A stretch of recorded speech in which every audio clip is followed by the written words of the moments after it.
Bom dia, graça e paz do nosso Senhor Jesus Cristo, a todos que estão aqui no templo nessa manhã, também a você que está nos acompanhando aí do nosso canal do YouTube. É com muita alegria e prazer que te recebemos vocês mais uma vez para a nossa Escola Bíblica Alameda. Hoje nós vamos estar dando início aos livros sapienciais, ou seja, os livros conhecidos como os livros de sabedoria.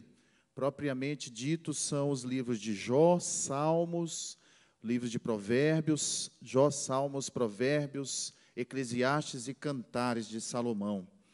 Vamos começar então pelo livro de Jó, que é um livro bastante conhecido de todos.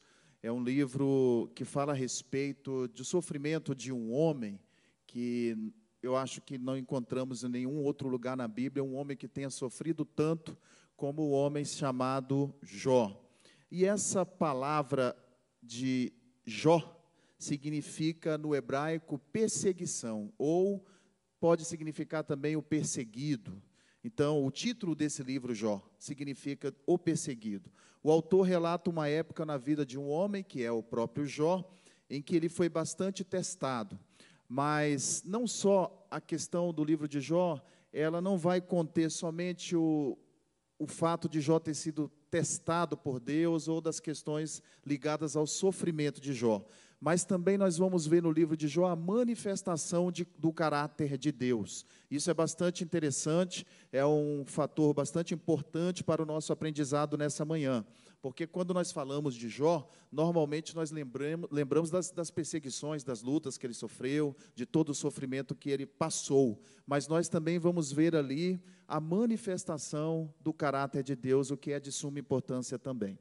O autor do livro de Jó, ele não é mencionado quem é o autor de Jó, nós não podemos afirmar que tenha sido Jó. Pelo contrário, provavelmente não foi Jó quem escreveu esse livro.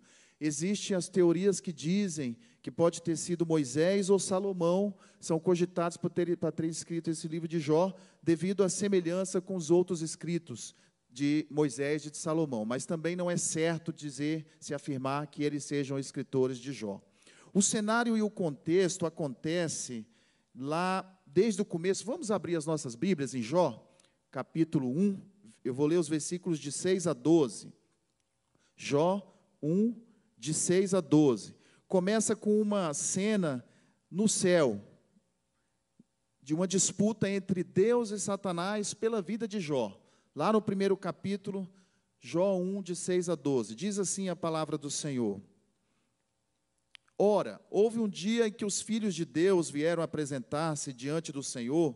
Satanás veio também entre eles. E o Senhor disse a Satanás, de onde tu vens? Então Satanás respondeu ao Senhor e disse, de ir e de vir sobre a terra, e de nela andar para cima e para baixo. E o Senhor disse a Satanás, tu consideraste o meu servo Jó, que não há ninguém como ele na terra, homem perfeito e íntegro, que teme a Deus e se afasta do mal? Então Satanás respondeu ao Senhor e disse, acaso Jó teme a Deus por nada? Tu não fizeste uma cerca sobre ele e sobre a sua casa, e sobre tudo o que ele tem por todos os lados? Tu abençoaste o trabalho de suas mãos, e suas posses aumentam na terra. Mas estende a tua mão agora e toca tudo o que ele tem, e ele te amaldiçoará diante da tua face. E o Senhor disse a Satanás, eis que tudo o que ele tem está em teu poder, somente sobre ele não estendes a tua mão. Então Satanás se foi da presença do Senhor. A mensagem dominante no livro de Jó, ela gira em torno da confiança que Jó vai ter no Deus dele, independente das circunstâncias em que ele viveu, em que ele passou. Quando não há nenhuma explicação racional, nem mesmo teológica, ou alguma forma de se explicar a razão de um sofrimento ou de uma dor, a mensagem de Jó vai nos dizer que nós devemos confiar em Deus. E foi o que Jó fez. Ele não pecou, ele não blasfemou, não murmurou contra Deus, mas tão somente ele confiou em Deus. Principais personagens do livro de Jó. O próprio Jó, que é um homem que teve a sua fé provada por Deus, mas que não pecou, como eu disse anteriormente. Elifaz, que é um amigo de Jó, um dos amigos ali que aparece ali naquelas debates ali dele com o Jó. amigo que acreditava que Jó estava sofrendo por causa do pecado. Isso vai falar nos capítulos 2, 4, 5, 15 e 22, nós vamos ter ali os diálogos de Elifaz com Jó. Tem um outro amigo dele também chamado Bildade de Suá, que acreditava que Jó não havia se arrependido dos seus pecados, e por isso ele estava então vivendo em sofrimento. Um outro amigo de Jó é o Zofar de Naamate, que acreditava que Jó merecia sofrer mais por causa do seu pecado. Isso aí tem esses relatos desse Zofar, lá nos capítulos 2, 11, 20 e também 42 de Jó. E aparece um outro personagem chamado Eliú de Bus, que indignou-se contra esses 3 amigos de Jó, e ele acreditava que Deus estava usando o sofrimento para moldar o caráter de Jó. Então, os diálogos ali de Eliú com Jó, vai desde o capítulo 32 até o capítulo 37. A razão para o sofrimento de Jó, nós não sabemos qual a razão do sofrimento dele, mas uma coisa é certa: em Jó 42, ele confessa e se arrepende de toda a sua arrogância e também da sua ignorância. Vamos abrir ali as nossas Bíblias, no finalzinho então ali de Jó, Jó capítulo 42, vamos ver o que Jó declara após tudo o que aconteceu a ele, de todo o seu sofrimento, de ter perdido os seus filhos, de ter perdido os seus animais, todas as suas posses, de ter ficado ali doente e sofrido o que ele passou, toda essa história que nós já conhecemos. Vamos ver o que Jó declara no final do seu livro ali, Jó 42, os versículos de 1 a 6. Então Jó respondeu ao Senhor e disse: eu sei que tu podes fazer qualquer coisa, e que nenhum pensamento pode lhe ser impedido. Quem é este que esconde o conselho sem conhecimento? Por isso proferi o que não entendia, coisas maravilhosas demais para mim, as quais eu não sabia.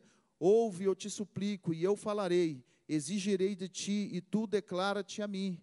Eu tinha ouvido de ti com os ouvidos, mas agora meus olhos te veem. Portanto, abomino-me e arrependo-me em pó e cinzas. Então, o que a palavra do Senhor vai nos mostrar aqui claramente é que Jó, mesmo ele não tendo pecado contra Deus, mesmo ele não tendo blasfemado, mesmo ele não tendo seguido o conselho da esposa dele, que disse para ele que amaldiçoasse a Deus, esquecesse o Deus dele, mas mesmo assim Jó, ele chega ao final do livro, ao final deste relato, dessa história, e ele confessa a Deus que ele ainda era ignorante.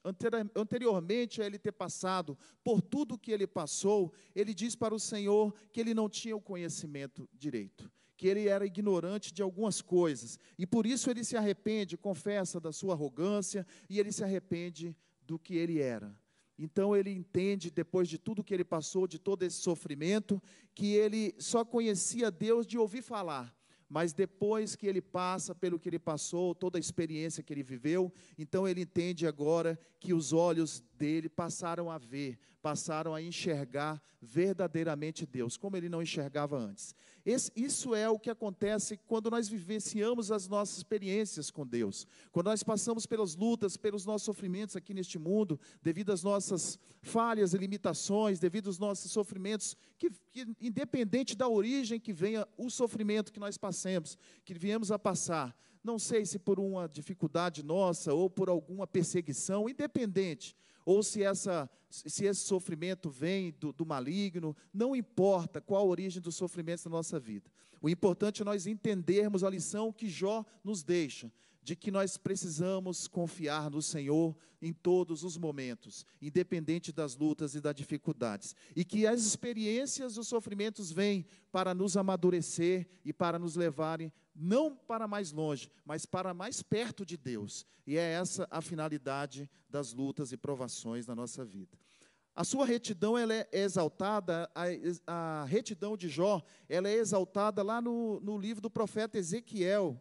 Eu achei bastante interessante compartilhar com os irmãos essa leitura de Ezequiel, capítulo 14. Vamos ver o que o profeta Ezequiel fala a respeito de Jó. Ezequiel 14, versículos de 12 a 20, fala de 3 homens que foram retos, e o que Deus vai falar a respeito deles, através do profeta Ezequiel. Ezequiel, você que está em casa, abra sua Bíblia também, Ezequiel 14, versículos 12 a 20. Diz assim a palavra do Senhor: a palavra do Senhor veio a mim dizendo: filho do homem, quando uma terra pecar contra mim, transgredindo gravemente, então eu estenderei a minha mão sobre ela, e lhe quebrarei o báculo do seu pão, e enviarei a fome sobre ela, e cortarei fora dela os homens e animais. Embora estes 3 homens, Noé, Daniel e Jó, estivessem nela, eles livrariam somente as suas próprias almas, pela sua justiça, diz o Senhor Deus. O versículo 15 diz assim: se eu fizer passar os animais nocivos pela terra, e eles a entregarem de modo que seja desolada, para que nenhum homem possa passar através por causa dos animais, embora estes 3 homens estivessem nela, como eu vivo, diz o Senhor Deus, eles não livrarão nem seus filhos, nem suas filhas, apenas eles serão libertos, mas a terra será desolada. Ou se eu trouxer uma espada sobre aquela terra, e disser: espada, passa pela terra, para que eu corte fora dela homens e animais, embora estes 3 homens estivessem nela, como eu vivo, diz o Senhor Deus, eles não libertarão nem seus filhos, nem suas filhas, mas somente eles se libertariam.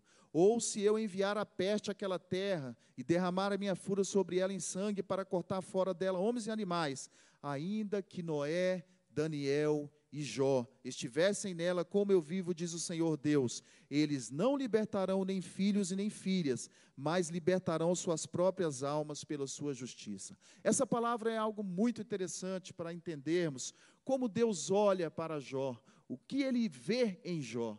E aqui ele não só coloca Jó nesse texto, mas Noé e Daniel também estão no mesmo patamar de Jó, segundo o conceito de Deus, na questão da retidão.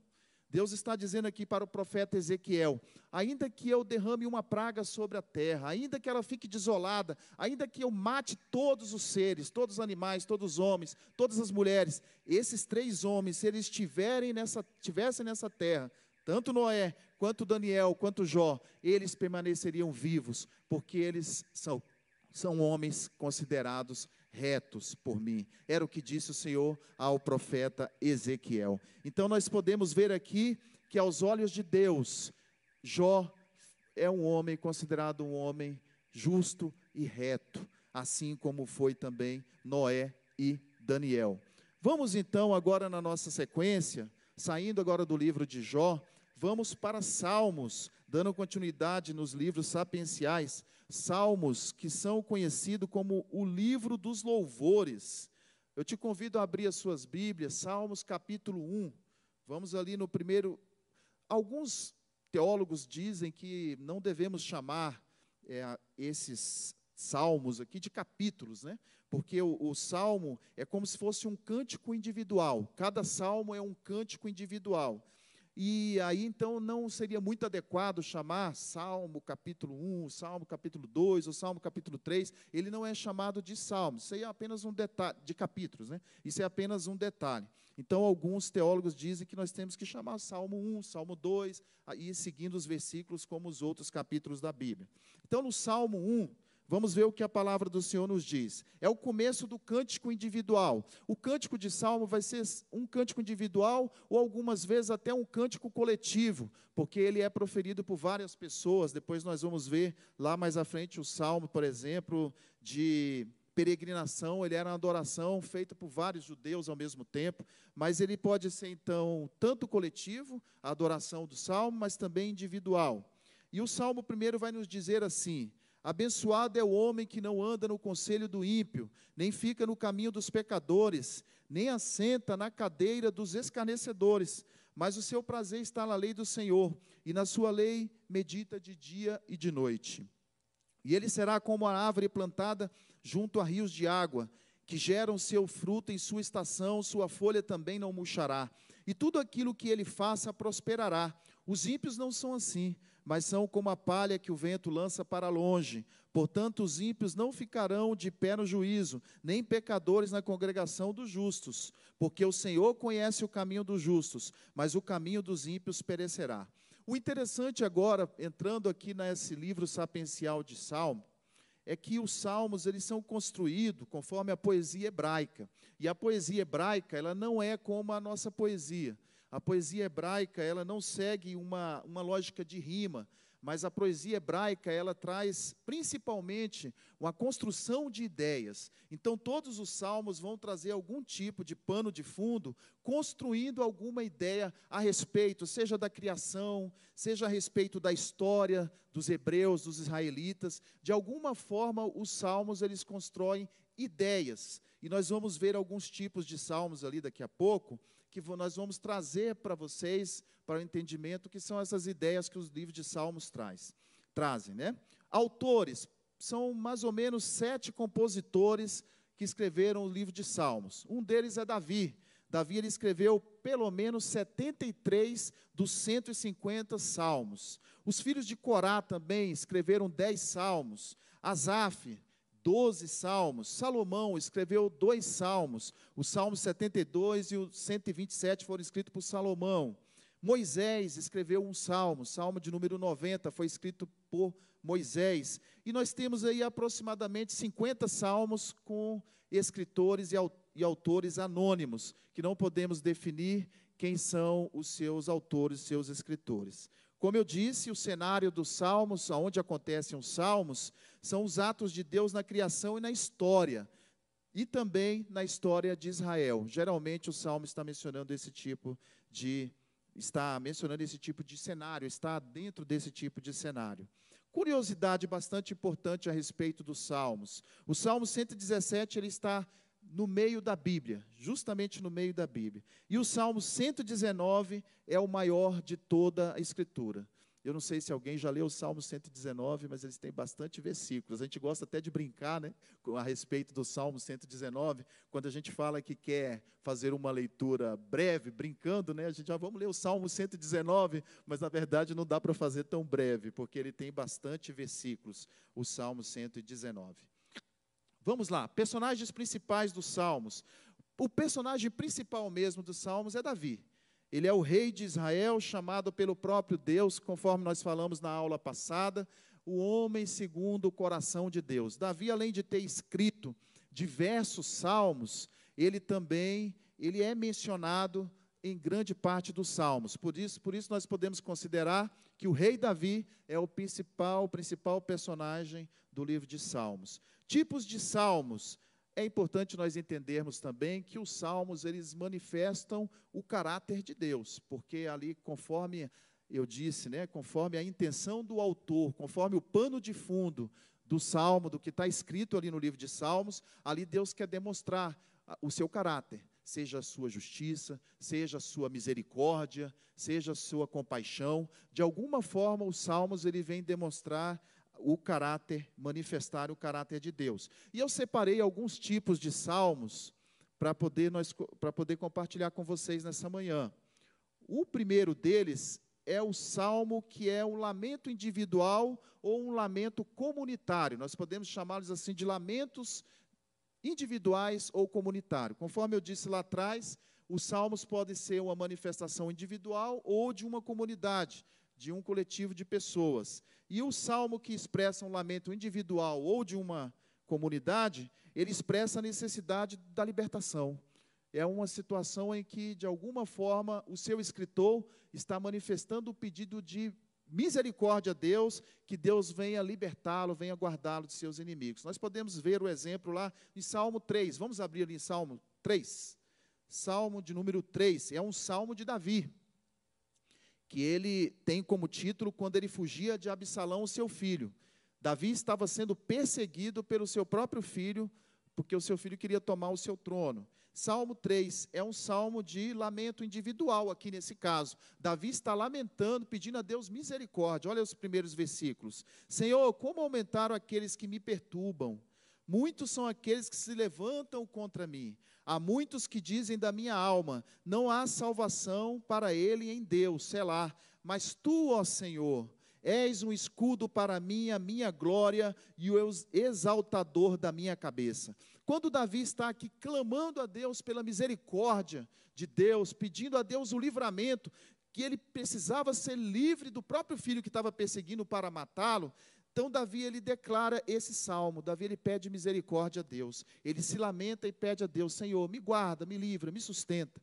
E assim também, quando nós lemos os salmos, olhando o pano de fundo, o que está acontecendo, qual o tipo de salmo, o que está acontecendo naquele momento, nós podemos orar também esses salmos, pedindo a Deus, se estivermos vivendo a mesma situação em nossas vidas, que Deus venha nos guardar, que Deus venha nos libertar, conforme a necessidade ali do autor, nós também podemos orar nos dias de hoje, pedindo a Deus, que Deus venha nos guardar daqueles que nos perturbam, daqueles que se levantam contra as nossas vidas, declarando a palavra do Senhor através desses livros de salmos aqui também. Nós podemos fazer a mesma coisa nos dias de hoje, profetizando a palavra do Senhor para as nossas vidas, conforme a situação que aqueles autores viveram. Muitos de nós também vivemos de outra forma, né? De alguma outra forma, passamos pelas mesmas lutas e tribulações, mas podemos orar no mesmo sentido que esses autores oravam, pedindo para que Deus venha nos guardar e nos libertar também. Amém? O salmo também pode ser uma ação de graça. O que é ação de graça? Expressão de gratidão, né? Quando nós fazemos uma expressão de gratidão pelo que Deus tem feito em nossas vidas, pelo que tem acontecido nas nossas vidas, nós fazemos ação de graças agradecendo a Deus, porque Ele é o Deus que supre todas as nossas necessidades, que nos guarda, que nos sustenta. Vamos ver um exemplo de salmo de gratidão? Lá no Salmo 40, Salmo de número 40, tem um exemplo ali de gratidão. Salmo 40. Vamos ver o que a palavra do Senhor tem a nos ensinar. É um salmo também de Davi. Eu esperei pacientemente pelo Senhor, e Ele se inclinou para mim, e Ele ouviu o meu clamor. Ele também me tirou de uma cova horrível, de barro lamacento, e pôs os meus pés sobre uma rocha, e estabeleceu os meus passos. No versículo 3 diz assim: Ele pôs uma nova canção na minha boca, um louvor ao nosso Deus. Muitos o verão e temerão e confiarão no Senhor. Abençoado é aquele homem que faz do Senhor a sua confiança e não respeita o orgulhoso, nem os que se viram para a mentira. Então Davi ele está declarando que Deus, Ele é maravilhoso, ele está expressando uma gratidão a Deus, a gratidão de que Deus é aquele que, se nós clamarmos a Ele, Ele está disposto a nos ouvir. Davi está dizendo aqui também que Deus é aquele que tira o homem, é capaz de tirar o homem de uma cova terrível, é aquele também que estabelece os passos do homem. Então esse é um salmo de gratidão. Quando nós quisermos agradecer a Deus por tudo o que Ele tem feito em nossas vidas, nós podemos orar esse Salmo 40, nós podemos ler esse Salmo 40, expressando também a nossa gratidão por tudo o que Deus é, por tudo o que Ele tem feito, pelos livramentos que Ele tem nos dado. Assim nós estaremos então oferecendo a Deus ações de graça. Salmo 40 é de ações de graça. O salmo também pode ser um salmo de entronização, é aquele que descreve o governo e a soberania de Deus. Salmo de entronização, vamos lá no Salmo 47. Esse é um salmo que descreve a soberania de Deus, Salmo 47. Esse é um salmo dos filhos de Corá. Diz assim a palavra do Senhor, Salmo 47. Batei palmas todos vós, povos, gritem a Deus com voz de triunfo, pois o Senhor Altíssimo, Ele é terrível, Ele é o grande Rei sobre toda a terra, Ele subjugará os povos debaixo de nós, e as nações debaixo dos nossos pés, Ele escolherá para nós a nossa herança, a excelência de Jacó, a quem Ele amou, Selá. Deus subiu com um grito, o Senhor com o som de uma trombeta. Cantai louvores a Deus, cantai louvores ao nosso Rei, cantai louvores, pois Deus é o Rei de toda a terra. Cantai louvores com entendimento. Deus reina sobre os pagãos, Deus se assenta sobre o trono de sua santidade. Os príncipes dos povos se reúnem até o povo de Deus de Abraão, pois os escudos da terra pertencem a Deus, e Ele é grandemente exaltado. Então os filhos de Corá estão exaltando a soberania de Deus. O salmo de entronização é aquele que nós declaramos que Ele é Deus soberano, que Ele é Deus sobre todos os povos, que Ele é Deus Senhor dos senhores. Quando nós queremos adorar a Deus pela sua soberania, pelo seu governo, pelo governo dEle sobre essa terra, pelo governo dEle sobre as nossas vidas, então nós podemos declarar este Salmo 47, podemos orar esse Salmo 47, declarando que Ele é todo-poderoso e Ele é soberano sobre todos os povos e também que Ele governa as nossas vidas. Nós podemos trazer também este salmo para o governo de Deus na nossa vida individualmente, não só como povos, como nação, mas também que Ele é o nosso Deus, o Deus todo-poderoso que governa as nossas vidas. O salmo de peregrinação é um salmo de adoração. Salmo de peregrinação, os salmos de peregrinações são bastante conhecidos. Salmos que vão de 120 ao 134. Eu não sei se vocês já observaram na Bíblia de vocês, se você vê lá no título, vamos abrir, por exemplo, ali o Salmo 120. O que são esses salmos de peregrinação? Salmo 120. Sempre vai ter ali no título, abaixo do título, canção dos degraus, canção dos graus. Outros vão trazer salmo de peregrinação. Não sei se vocês observaram na Bíblia de vocês. Todos os salmos de 120 ao 134 vai trazer esse título, canção dos graus ou canção dos peregrinos ou de peregrinação. O que são esses salmos de 120 a 134? São os salmos que os israelitas iam cantando no caminho quando eles iam até Jerusalém participar das festas anualmente. E eles iam proferindo esses salmos. Salmo 120, por exemplo, eles iam dizendo assim, olha, na minha aflição, clamei ao Senhor e Ele me ouviu. Livra minha alma, ó Senhor, dos lábios mentirosos e da língua enganadora. Que será dado a ti? Ou que será feito a ti, tu língua enganadora? Flechas afiadas do poderoso, com carvões de zimbro, ai de mim, que permaneço temporariamente em Meseque, para que eu habite nas tendas de Quedar. A minha alma há muito habitou com aquele que odeia a paz. Eu sou pela paz, mas quando eu falo, eles são pela guerra. Então os israelitas iam até Jerusalém participar das festas anualmente, declarando esses salmos, cantando louvores, cantando esses hinos de adoração a Deus. Esses salmos todos que estão aqui entre 120 e 134. Depois leia em casa para vocês verem. São salmos que não são geralmente muito longos, são todos bem curtos, mas eram canções que eles iam declarando a Deus e louvando e exaltando a Deus na caminhada até Jerusalém. Um salmo também conhecido são os salmos de realeza, aqueles que declaram a Cristo. Esse salmo é aquele que declara Cristo como governante soberano. Nós temos o exemplo do Salmo 110. Vamos abrir lá o Salmo 110 para a gente ver o que fala a respeito de Cristo. É um salmo de Davi, Salmo 110. Declara a realeza e o governo de Cristo. Ou seja, já é um salmo que apontava para Cristo. Salmo 110, Salmo de Davi. Senhor, disse ao meu Senhor, assenta tu a minha mão direita, até que eu faça dos teus inimigos o teu escabelo. O Senhor enviará a vara da tua força para fora de Sião. Governe tu no meio dos teus inimigos. Teu povo estará se voluntariando no dia do teu poder, nas belezas da santidade, desde o útero da manhã, tu tens o orvalho da tua juventude. Quando ele declara aqui no primeiro versículo, Senhor, disse ao meu Senhor, ele está falando de Cristo, ele está anunciando Cristo, dizendo a próprio Deus, assenta tu a minha mão direita, até que eu faça dos teus inimigos o teu escabelo. Então é um salmo, um exemplo de salmo, em que é relatado a realeza de Cristo. Temos também um salmo de sabedoria. Salmo de sabedoria é um tipo de salmo. Salmo primeiro mesmo, Salmo 1, nós lemos agora anteriormente. É um salmo de sabedoria quando ele diz que abençoado é o homem que não anda no conselho do ímpio, nem fica no caminho dos pecadores, nem assenta à cadeira dos escarnecedores. Então ele traz um conselho, ele traz uma palavra de sabedoria, que aquele homem que não anda no conselho do ímpio, que nem fica no caminho dos pecadores, nem assenta na cadeira daqueles que escarnecem de Deus, esse homem será considerado um homem abençoado. E assim todos os salmos de sabedoria vão trazer uma palavra de ensinamento prática da vida, de que aqueles que temem a Deus, aqueles que louvam a Deus, aqueles que servem a Deus, serão bem-aventurados, serão abençoados, assim como os livros de Provérbios também nos ensinam a respeito da sabedoria. Só que lá em Provérbios nós vamos estudar na próxima aula, que é a continuação dos livros sapienciais. Os provérbios, a maioria foram escritos pelo filho de Davi, né, que é Salomão.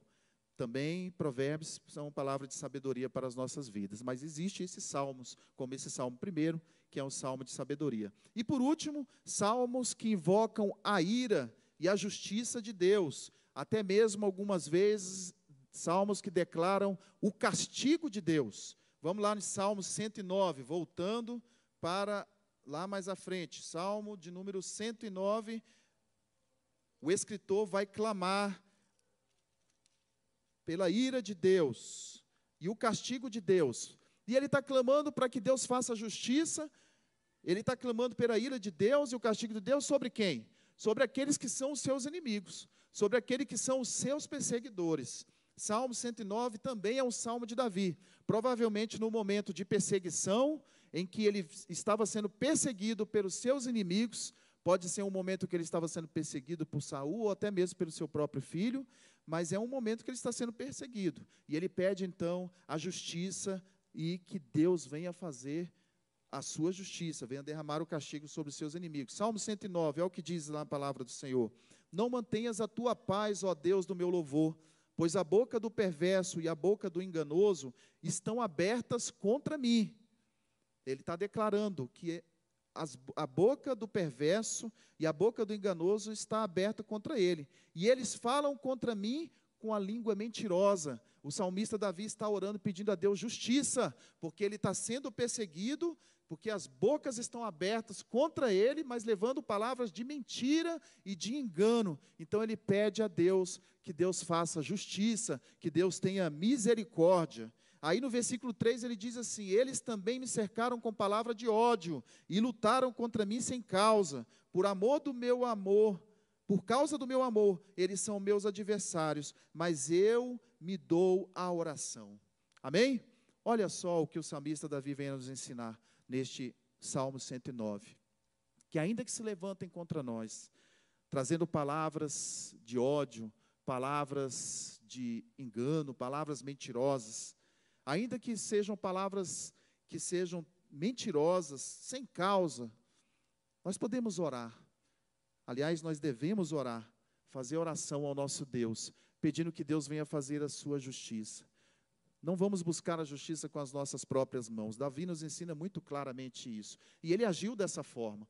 Quando Saul tentou matá-lo de todas as formas ali no deserto, procurando, caçando a vida de Davi, ele não fez justiça com as próprias mãos. Ele fugiu, se escondeu em cavernas, se escondeu em outros lugares, mas ele não fez a justiça com as próprias mãos. Pelo contrário, Davi orou, buscou a face de Deus, buscou a presença de Deus, declarou essas palavras a Deus, e Deus então veio e fez a justiça na vida de Davi. Assim também nós devemos orar, buscar ao nosso Deus para que Ele faça justiça contra aqueles que nos perseguem, aqueles que nos amaldiçoam, que lançam palavras contrárias às nossas vidas, mas não devemos fazer com as nossas próprias mãos, as nossas forças, a justiça própria, buscando sim que Deus venha a nos dar paz, invocando que Deus venha sim a fazer a justiça e castigar os nossos inimigos.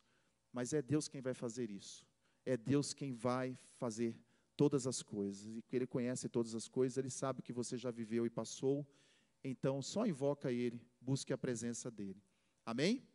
Vamos ficar de pés, vocês que estão aqui no templo comigo. Você que está em casa também, se você tiver a oportunidade de estar conosco, sempre aos domingos, às 9 horas da manhã, venha participar conosco presencialmente. É muito bom a tua presença aqui conosco. Eu sei que algumas situações, algumas pessoas ainda não estão podendo estar presencialmente, né? Claro, aí você continua em casa vendo pelo canal, mas se você pode, se está tudo bem, todos estão bem, com saúde em casa, se estiver tudo bem, ok na sua vida, venha estar conosco aqui presencialmente todos os domingos pela manhã, a partir das 9 da manhã. Amém? Deus tem uma bênção para você também. Vamos orar então neste momento, vamos pedir para que Deus venha nos abençoar, venha nos guardar. Se você estiver passando por algum sofrimento, algum tipo de sofrimento, nós hoje aprendemos um pouco a respeito do sofrimento através da vida de Jó. Se você estiver passando por alguma provação ou alguma luta, se você tem alguma necessidade nesta hora, ore a Deus para que Deus te abençoe e te guarde.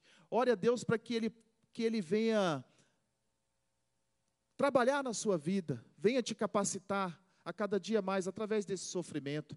Como Jó um dia declarou a Deus, após ele ter passado por toda aquela provação, como ele declarou a Deus que então ele não só mais conhecia Deus só de ouvir falar, mas que os olhos dele também estavam vendo ali Deus a partir daquele momento, que ele havia passado por tudo aquilo. Peça a Deus para que Deus abra os seus olhos também. Você em casa, peça a Deus para que Deus abra os seus olhos, em meio a esse sofrimento, essa luta que você tem sofrido, que Deus venha te amadurecer, Deus venha te capacitar, Deus venha abrir os seus olhos espirituais. Se há algum tipo de deficiência na sua vida espiritual, que Deus venha trabalhar na sua vida emocional e venha te capacitar, venha te fortalecer neste momento. E também que Deus venha nos abençoar a cada dia mais, como ali naqueles livros de Salmos, que Deus venha nos abençoar, nos livrando dos nossos inimigos, nos guardando, nos sustentando. Venha pedir a Deus a misericórdia dEle sobre a tua vida nessa manhã, que Ele venha te sustentar, que Ele venha te fortalecer. Se você está sendo perseguido, peça a Deus que Deus venha te guardar, venha te livrar, seja perseguição de homens, seja perseguição no mundo espiritual, perseguição de demônios, que Deus venha lançar por terra nessa manhã, em nome de Jesus. Se você quer oferecer ação de graças a Deus, como aqueles salmistas ofereciam, ofereça também ação de graça a Deus pelo que Ele já tem feito na sua vida, por tudo que Ele tem te abençoado, a cada dia mais Ele venha continuar abençoando, te sustentando também, conforme a tua vontade, a tua necessidade. Ore a Deus nesta hora. Senhor, nós te louvamos e bendizemos o teu santo nome. Obrigado pela tua palavra, Senhor, em que nós podemos aprender um pouco mais a respeito de Jó, a respeito dos Salmos também, meu Deus, de Davi, de todos aqueles escritores que declaravam o amor que eles tinham pelo Senhor e que clamavam a busca, buscavam o Senhor, meu Pai, em momentos de luta, de perseguição. Nós pedimos ao Senhor, meu Pai, nesta manhã, que o Senhor venha nos fortalecer em meio aos sofrimentos, em meio às tribulações da vida, Senhor. Nós te pedimos, venha nos guardar, venha nos fortalecer, venha nos sustentar, nos amadurecer, venha nos encher do Teu Espírito Santo, Senhor, para que possamos, ó Deus, ir adiante, para que o nosso potencial seja engrandecido, Senhor. Se aqueles que estão com a vida amarrada, o potencial travado, que o potencial na vida dessas pessoas venha ser expandido nessa manhã, que o Senhor venha liberar, meu Deus, venha quebrar todas as cadeias na vida dessas pessoas. Nós te pedimos em nome de Jesus Cristo, ó Deus, abençoe cada família nesta hora, cada pai de família, cada mãe, cada filho, vai de encontro nesta hora nos seus lares, Senhor, abençoa cada um que está enfermo, venha trazer a cura, Senhor, em nome de Jesus Cristo, a cura física, a cura espiritual, seja naquilo que a pessoa necessita, ó Deus, que a tua bênção seja derramada sobre ela, não só hoje, mas para todo sempre. Permanece conosco, ó Deus. Nós queremos daqui a pouco estar adorando o Teu nome, em mais um culto de louvor e adoração. Queremos assim engrandecer o Teu nome também e expressar a nossa gratidão, Senhor, a nossa gratidão por tudo que o Senhor tem feito em nossas vidas. Queremos, ó Deus, adorar ao Senhor também mais essa manhã, mais esse domingo, mais esse início de semana, início deste mês de setembro. Nós queremos manifestar a nossa adoração ao Deus que tem nos guardado, tem nos sustentado e tem nos livrado a cada dia. Meu Pai, muito obrigado, permanece conosco, não só hoje, mas para todo sempre, em nome de Jesus. Amém? Podem se assentar vocês.